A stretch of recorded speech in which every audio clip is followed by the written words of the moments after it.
천년의 세월을 품은 깊은 산속, 인간의 발길조차 허락되지 않는 험준한 바위 틈새에 두 사나이가 있었습니다. 이름조차 잊어버릴 만큼 오랜 시간 그들은 오직 깨달음이라는 단 하나의 목표를 향해 자신을 채찍질해 왔습니다. 노일부득과 달달박박. 그들은 친구이자 동료였으며 서로의 수행을 감시하는 가장 날카로운 거울이었습니다. 그들의 목표는 명확했습니다. 이 더러운 육신의 굴레를 벗어던지고 영원한 진리인 부처의 반열에 오르는 것.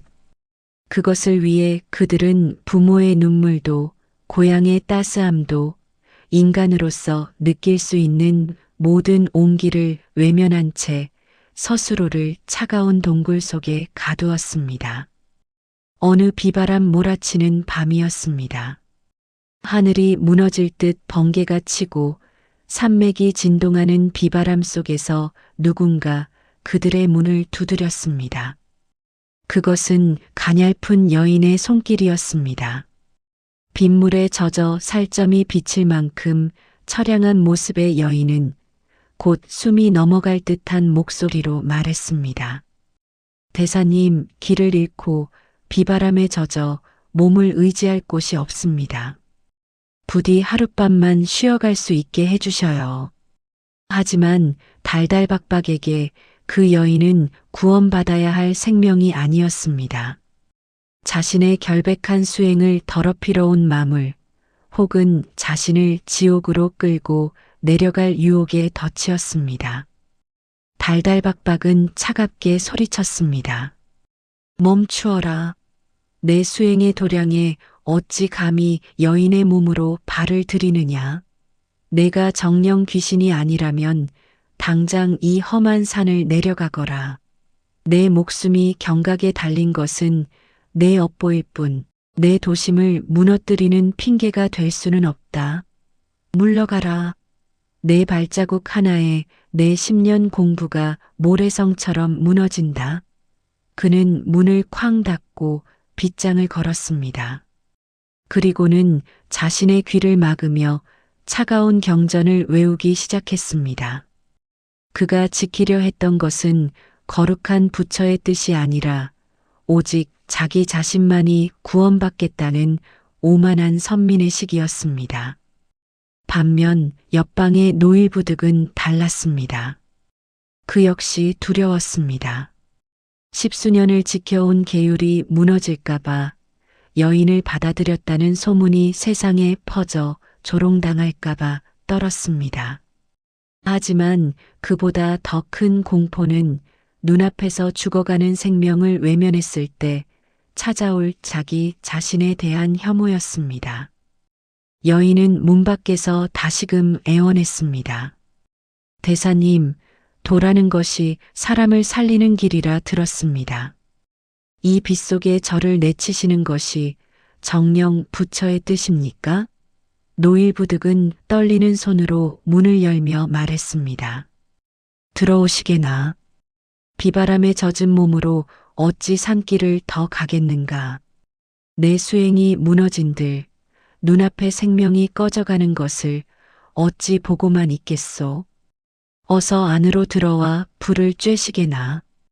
그날 밤 노일부득의 방에서는 수행자로서 상상조차 할 수 없는 일이 벌어졌습니다. 여인이 산통을 느끼기 시작한 것입니다.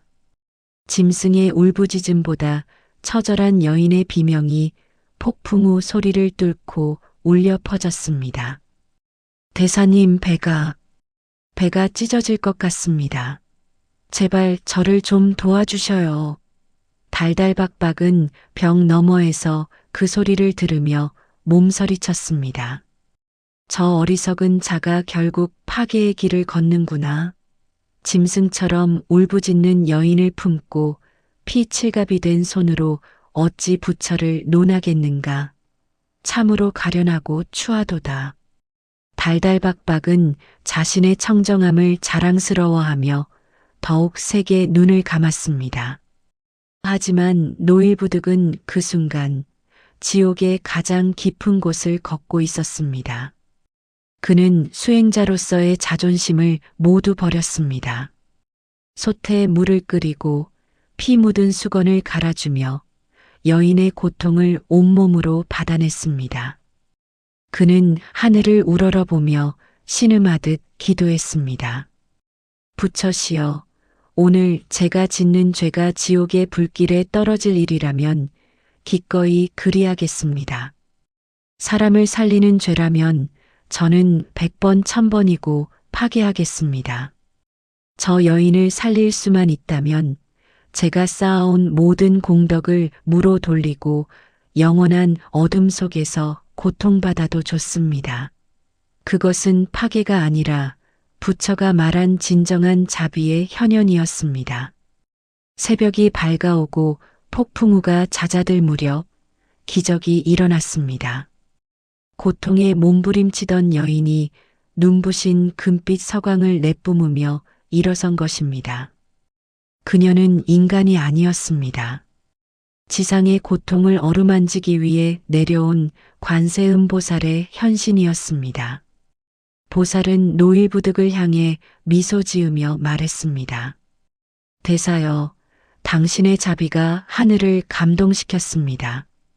여기 내가 씻고 남은 목욕물이 있으니 그 안에 몸을 담그소서. 노일부득이 물에 몸을 담그자 그의 피부는 황금빛으로 변해갔고 그의 육신은 더 이상 인간의 것이 아닌 영원불멸한 부처의 몸이 되었습니다. 이 광경을 몰래 지켜보던 달달박박은 충격에 휩싸였습니다. 자신이 그토록 갈망하던 깨달음을 파괴한 줄 알았던 노일부득이 먼저 얻은 것이었습니다. 질투와 탐욕이 그의 이성을 마비시켰습니다. 그는 노일부득이 성불하고 남은 목욕물에 미친 듯이 뛰어들며 소리쳤습니다. 나도 깨달음을 얻고 싶다. 저 황금빛 몸을 내게도 다오. 나도 수십 년을 굶주리며 돌을 닦지 않았느냐. 하지만 그에게 허락된 것은 성불의 기쁨이 아니었습니다. 탐욕으로 가득 찬 그의 육신에 물이 닿는 순간 비명이 터져 나왔습니다. 아, 뜨겁다. 내 몸이 왜 이러느냐.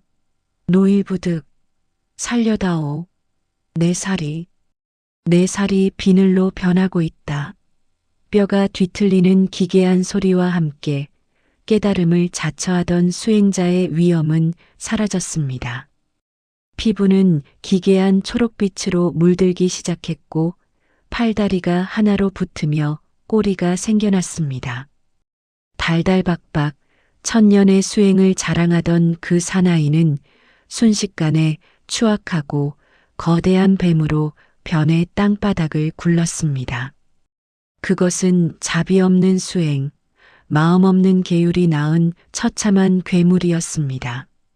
뱀이 된 달달박박은 자신의 변해버린 모습을 보며 울부짖었지만 입에서 나오는 것은 짐승의 비명뿐이었습니다. 그는 노일부득을 향해 기어갔습니다. 살려달라고, 제발 이 저주에서 나를 구해달라고 애원했습니다. 이미 성불한 노일부득은 그 참혹한 광경에 눈물을 흘리며 친구를 안아주었습니다. 친구여, 자네가 지키려 했던 돈은 어디에 있었는가? 책 속에 있었는가 아니면 차가운 빛 속에 서 있던 여인의 눈물 속에 있었는가? 돈은 멀리 있는 것이 아니라 내 옆에 아파하는 이의 눈물 속에 있었네.